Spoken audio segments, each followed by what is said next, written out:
で切ってもらえてお得じゃん。何なんだよ。嘘だろ。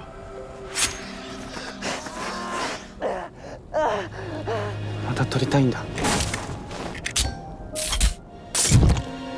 Haruka Nozaki is a quiet girl who has recently moved to a new school with her parents and her younger sister, Shoko. From her first days, she becomes a target of bullying. One morning, she opens her shoe locker and finds dirt and dust inside. Her classmates laugh at her discomfort. Later, when she tries to put on her shoes, she discovers they have been stolen. The bullies throw them into a muddy pit, forcing her to climb down to retrieve them. She slips in the mud, covering herself in filth while the group mocks her. Humiliated, Nozaki quietly gathers her belongings and leaves without protest. At home, Shoko bursts into tears when she sees her sister's dirty, miserable state. Their parents join them, holding their daughters close in a comforting family embrace. The next day, their father goes to the school to report the bullying. He meets with homeroom teacher Kyoko Minami, who listens with downcast eyes. Instead of intervening, she suggests that Nozaki endure it until graduation, since the school will be closing soon. As he leaves, Hidate Hoshi Kuga, one of the bullies, kicks him down a flight of stairs. Back in class, the torment escalates. The bullies place a dead crow on Nozaki's desk. Blood drips across her books as her classmates snicker. Meet Suru Aiba, a quiet boy, tries to speak up for her, but the teacher looks away again. Unable to face her students, Kyoko rushes out and vomits in the hallway, which only fuels the students' laugh. That evening, Nozaki returns home to find her father injured from the earlier attack. He urges her not to force herself to attend school if she feels unsafe. He reminds her they moved here because of his job, and that it is his responsibility to protect the family. The following morning, Nozaki wakes with a fever. Her mother encourages her to rest at home. Shoko dances around happily, relieved her sister won't have to face the bullies that day. At school, the bullies grow restless without Nozaki. Their leader, Teiko Aguro, decides to redirect their cruelty toward Rumi Sayama, a nervous girl who tries to stay in their good graces. They threaten her, forcing her to visit Nozaki's home and bring her back to class. If she fails, she will become their next target. Rumi reluctantly visits Nozaki. She finds her lying in bed, still weak from her fever. Rumi nervously asks if she plans to return to school. Nozaki says she will wait until graduation. Frustrated, Rumi blurts out that if she doesn't return, she herself will suffer. Before leaving, she snaps a photo of Nozaki as proof of her visit and borrows one of her music CDs to show the group. The next day, Rumi's failure makes her the group's victim. They shove her into a locker and bang on the doors while laughing. Later, Teiko casually cuts Rumi's hair, leaving it jagged and humiliated. To avoid becoming a permanent target, Rumi forces herself to smile, but inside, her resentment grows. When pressed about her feelings toward Nozaki, she mutters that she wants to kill her. Meanwhile, Nozaki finds solace in Mitsuru Aiba. They meet on a quiet road, where he takes a photograph of her with Shoko. Aiba admits it's the first time he has photographed people instead of scenery. The sisters smile, and for a moment, life feels peaceful. Later, Nozaki and Aiba spend the day together by the riverside. They walk, talk, and take photos. Aiba remarks that the city will look beautiful once the snowfall comes. Their hands touch, and he deliberately holds hers. Nozaki gives a faint smile, accepting his gesture. That evening, as they walk home, they see two classmates, Risako Kato and Yuri Mishima. The girls look tense and quickly avoid eye contact before hurrying away. Nozaki turns toward her neighborhood and sees smoke and flames in the distance. She runs, horrified, with Aiba chasing after her. Her home is fully engulfed in flames. Screaming for her family, Nozaki tries to rush inside, but Aiba holds her back. He enters the burning house himself as firefighters arrive. Moments later, he emerges carrying Shoko, her body burned beyond recognition, but still alive. Their parents do not survive. At the hospital, Nozaki collapses in despair. Her grandfather arrives to identify the remains of his son and daughter-in-law. Shoko, wrapped in bandages and connected to machines, clings faintly to life. Nozaki's world is shattered. The day after the fire, Teiko prepares for school. At breakfast, her mother casually mentions that a local family's house burned down. Teiko pauses, startled, but quickly hides her reaction and leaves for class as if nothing happened. At school, groups of students gossip about the fire. Some whisper nervously that people may have died inside, while others cruelly joke about it. Rumi approaches Teiko, trembling, and tries to hint at what really happened. Instead of praising her, Teiko stabs Rumi's hand with a pen and coldly tells her to stay away. To everyone's shock, Nozaki appears in class. Though pale and quiet, she sits at her desk as if nothing happened. The room falls into an uneasy silence. After the lesson, Rumi corners her in the hallway. She smirks and calls the fire a barbecue, mocking the loss of her parents. Nozaki doesn't respond. She simply glares at Rumi and walks away. That single look terrifies her. Rumi realizes that Nozaki knows who is responsible. Fearing exposure, Rumi panics. After school, she gathers Risako, Yuri, and Yoshi Tachibana, convincing them that Nozaki must be eliminated before she can reveal the truth. They lure her to the garbage pit behind the school, a place where she was humiliated before. At the pit, Rumi is summoned away by their teacher, Ms. Minami, but she orders Yoshi to finish the job. Yoshi sneers, shoving Nozaki into the pit. She taunts her, mocking her loss. Then she jabs her with a pin, laughing as Nozaki lies on the ground. For the first time,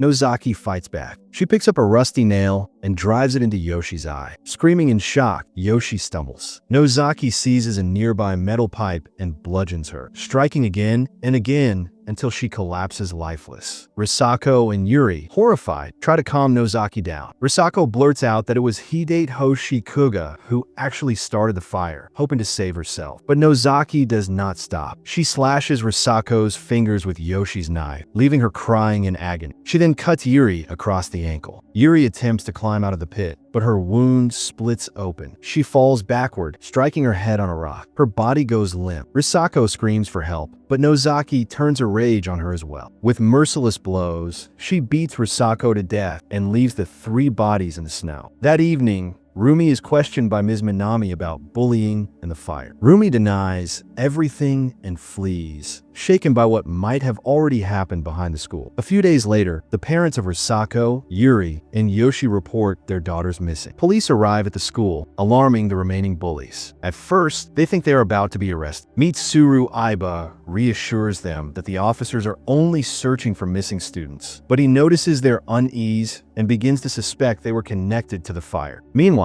Hideyoshi Kuga walks home alone. In the falling snow, he sees Nozaki ahead of him. He calls out, demanding to know what she wants. She doesn't answer. When he shoves her, he suddenly realizes he has been stabbed. She slices his cheek open, and he stumbles backward. Panicked, Kuga runs, but the snow is deep, and he falls down a slope, badly injuring his leg. Helpless, he cries out that he wasn't the only one responsible for the fire, that others helped. Nozaki stares coldly at him, then turns and leaves, abandoning him to die in the snow. After Kuga's death, the bullies grow increasingly uneasy. Hiroaki Mamiya and Tsutomu Ikegawa call Rumi in private. They warn her that Nozaki is most likely behind the disappearances of Yoshi, Risako, Yuri, and now Kuga. They remind her that she was the one who pushed them into burning down Nozaki's home. If she is not careful, she could be next. Still, they decide not to sit and wait. Instead, they vow to hunt Nozaki down themselves before she can strike again. Meanwhile, Nozaki spends quiet days at her grandfather's house. Her sister Shoko remains in the hospital, heavily bandaged and clinging to life. The old man suggests that once she graduates, he will take both sisters back to Tokyo, where they can start anew. Nozaki listens silently, her thoughts hidden. One snowy afternoon, she wanders through the forest paths outside town. The world around her is white and still. She notices a small flower pushing through the snow, a liverleaf, fragile yet alive in the harsh winter. She pauses, staring at it. Suddenly, Tsutomu Ikegawa lunges at her from behind, tackling her into the snow. He pins her down, trying to kiss her as she struggles. When she resists, his expression twists in anger. He brandishes a knife, preparing to kill her. Desperate, Nozaki grabs a pair of metal snips lying in the snow and drives them into his face. Ikegawa howls in pain. At that moment, Hiroaki Mamiya appears, armed with a crossbow. He looses an arrow, but it strikes Ikegawa in the head instead. Staggering, half-blind and bleeding, Ikegawa turns on his friend, screaming incoherent. Mamiya is forced to finish him off. The distraction gives Nozaki her chance. She grabs a weapon and stabs Mamiya in the back of the neck. He collapses in the snow, blood spreading beneath him. Nozaki staggers away, dazed and exhausted. Later, Mitsuru Aiba finds her walking alone in the woods. Concerned, he rushes to her side. He tells her she is not alone and promises to stay by her. Overcome with emotion, Nozaki finally breaks down, sobbing in his arms. He holds her tightly, assuring her he will protect her. In the falling snow, he kisses her and she embraces him. Elsewhere, Rumi grows more frantic. She has not heard from Hiroaki or Tsutomu. Fearing the worst, she goes to the garbage pit where they had lured Nozaki before. Sliding down into the snow, she discovers the rotting corpses of Yoshi, Risako, and Yuri. Terrified, she flees home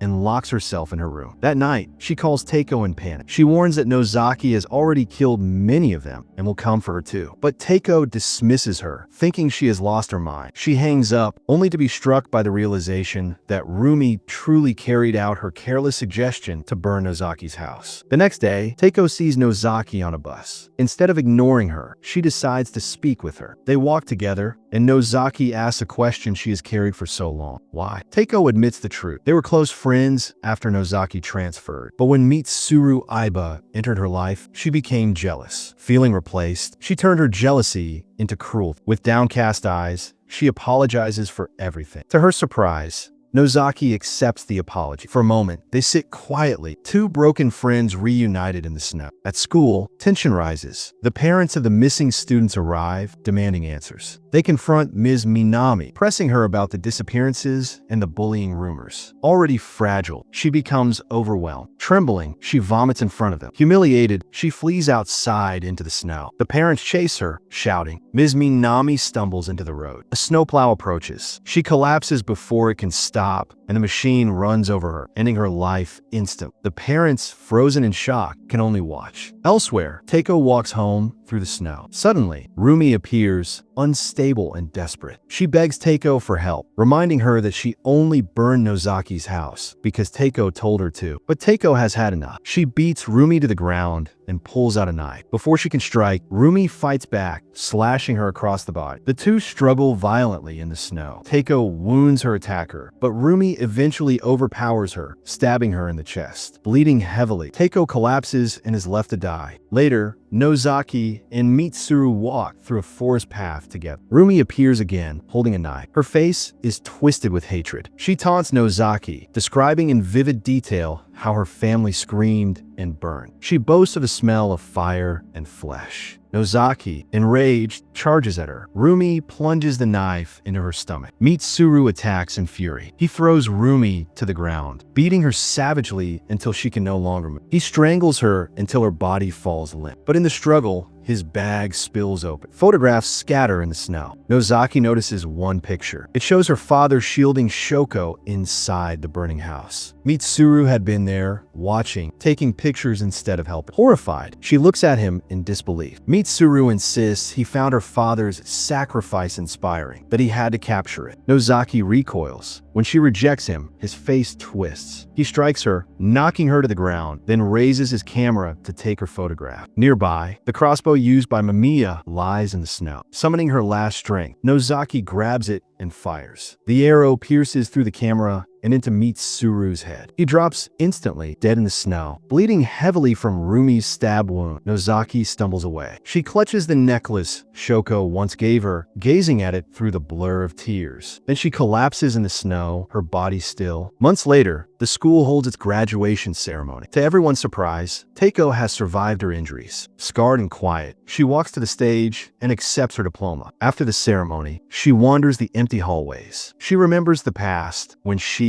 and Nozaki were friends, before jealousy destroyed their bond. She stops at a window, looking out as snow falls softly over the town. In her memory, Nozaki stands beside her, looking out at the same. The vision lingers, then fades. The story ends in silence, leaving Teiko to live with the weight of what happened and the memory of the friend she lost.